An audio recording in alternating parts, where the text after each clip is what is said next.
Hello friends, मैं मनोज कुमार आपके बीच में लेकर आया सामान्य अध्ययन, जिसमें देखा है आधुनिक इतिहास। अभी हम देख रहे थे आधुनिक भारत के महत्वपूर्ण संस्था एवं उसके संस्थापक, जिसका संगठन और स्थापन वर्ष है। इसमें सोसाइटी ट्रांसलेटिंग यूरोपियन साइंसेज का स्थापना हुई थी 1825 में। फिर उसके बाद आपका Indian association for a cultivation of science ये कब हुआ था? 1876 में। उसके बाद अलीगढ़ साइंटिफिक सोसाइटी 1864 में। उसके बाद बिहार साइंटिफिक सोसाइटी 1872। तो सबसे पहले क्या था? Society for translating European sciences 1825 में। उसके बाद अलीगढ़ साइंटिफिक सोसाइटी 1864 में। उसके बाद बिहार साइंटिफिक सोसाइटी 1872 में। लास्ट में क्या था? Indian association for the cultivation of science, जो कि 1876 में था। आगे है महात्मा गांधी ने अहमदाबाद में साबरमती आश्रम की स्थापना की कब? सन 1917 में। अगला है रिपब्लिकन पार्टी ऑफ इंडिया के संस्थापक डॉक्टर भीमराव अम्बेडकर। अगला है बंगाल में कृषक प्रजा पार्टी का नेता थे, कौन थे? फजलुल हक। उसके बाद भारत में थियोसॉफिक सोसाइटी की सफलता को मुख्यतः थी, कौन? एनी बेसेंट के कारण। अगला है हरिजन सेवक संघ के संस्थापक थे, कौन? जीटी बिरला। उसके बाद देखेंगे हरिजन सेवक संघ का पूरा नाम क्या था? All India anti achievement league. All India anti achievement league Harijan Sevak Sangh का पूरा नाम था।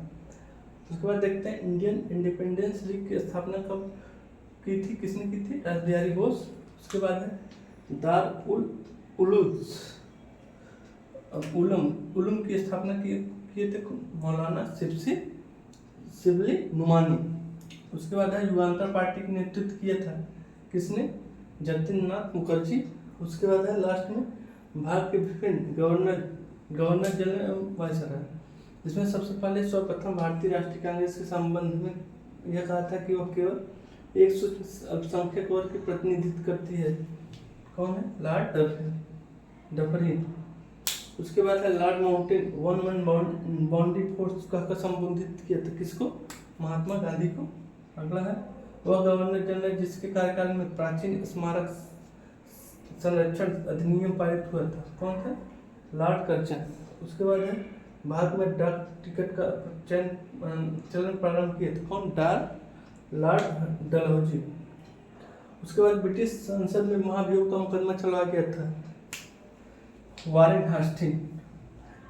अगला है भारत का प्रथम गवर्नर जनरल थे लॉर्ड विलियम बेंटिंक। उसके बाद है भारत में अंग्रेजों के समय प्रथम जनगणना हुई थी, भारत में अंग्रेजों के समय प्रथम जनगणना हुई थी लॉर्ड मेयो के कार्यकाल में। उसके बाद है वायसराय जिसकी हत्या अंडमान निकोबार द्वीप में हुई थी, जब वे भ्रमण कर रहे थे दंडित अपराधी के द्वारा, कौन थे वो? Lord Mayo. अगला है भारत में कर्जन के प्रशासन की तुलना अंग्रेज से की थी, कौन थे? जीके गोखले। मतलब ठीक है, गोपाल के गोखले। अगला है लॉर्ड कॉर्नवालिस को कब स्थित है, कहाँ पर? गाजीपुर में। अगला है अंग्ल नेपाल युद्ध किसके शासनकाल में हुआ था? ये था लॉर्ड हेस्टिंग। अगला किसे स्वर्ण से उत्पन्न सेना नायक कहा गया था? वो था रॉबर्ट क्लाइव। और उसके बाद है भारतीय लोक सेवा का प्रवर्तक किया गया किसके शासन? कॉर्नवालिस के शासनकाल में भारतीय लोक सेवा का प्रवर्तन किया गया तथ्य। अगला है the problem of the horde far east. The problem of the far east के पुस्तक के लेखक कौन थे? कर्जन। कौन थे? कर्जन। अगला है भारतीय समाचार पत्रों को कठोर नियंत्रण से मुक्त किया था, कौन था? Charles Metcalfe. उसके बाद है गवर्नर जनरल जिसने भारत में दास प्रथा को समाप्त किया था, वो था लॉर्ड एलन बेटो। उसके बाद है गांधी जी को वन मैन बाउंड्री फोर्स कहकर संबोधित किया था, किसने? माउंटबेटन। कौन? माउंटबेटन ने। उसके बाद है आपका भारत का एकमात्र यहूदी शासक था, कौन? Lord Reading. उसके बाद दिल्ली में प्रवेश के अवसर पर बम फेंका था। दिल्ली के प्रवेश के अवसर पर बम फेंका था किसके ऊपर? लॉर्ड हार्डिंग के ऊपर। अगला है तथा कथित कुशासन के आधार पर वह गवर्नर जनरल जिसने मैसूर राजा के प्रशासन को ले लिया था वह था लॉर्ड विलियम बेंटिक। अगला है वो गवर्नर जनरल जिसके भारत में प्रथम बार सिविल सेवाओं को परिवर्तित किया था लॉर्ड कॉर्नवालिस, जो किसका चर्चा हो चुकी है यहाँ पर। अगला है बंगाल में भू व्यवस्था के पुनर्गठित करने वाला गवर्नर जनरल था कौन? Lord Cornwallis. अगला है प्रथम आंग्ल बर्मा युद्ध के दौरान भारत का गवर्नर जनरल था एमहर्स्ट। कौन था? एमहर्स्ट।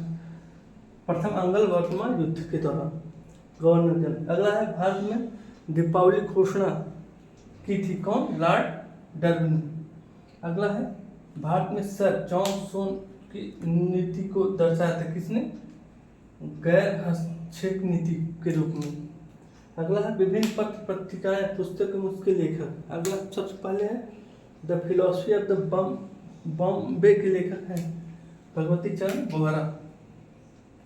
अगला समाचार पत्र और भाषा मिलान करना है। कामरेड कौन सी भाषा में? अंग्रेजी। नवजीवन गुजराती भाषा में और स्वदेशी मिशन तमिल भाषा में। सुलभ समाचार ये बंगाली भाषा में। अगला है डेथ ऑफ बनारस पुस्तक के लेखक हैं जोनाथन परी। अगला है 1809 में राजा राम मोहन राय ने अपनी प्रसिद्ध पुस्तक गिफ्ट टू मोनोथिस लिखा था किस भाषा? फारसी भाषा में। अगला है poverty and un British rule in India नामक के प्रकाशित हुई थी कब? 1901 ईस्वी में। तो आज हम क्या क्या देखेंगे? आधुनिक भारत की महत्वपूर्ण संस्थाएं एवं उसके संस्थापक, भारत के विभिन्न गवर्नर जनरल वायसराय। उसके बाद हम देख रहे हैं विभिन्न पत्रिकाएं पुस्तक एवं उसके लेखक संपादक। बाकी का हम नेक्स्ट पार्ट में देखेंगे। तब तक के लिए धन्यवाद।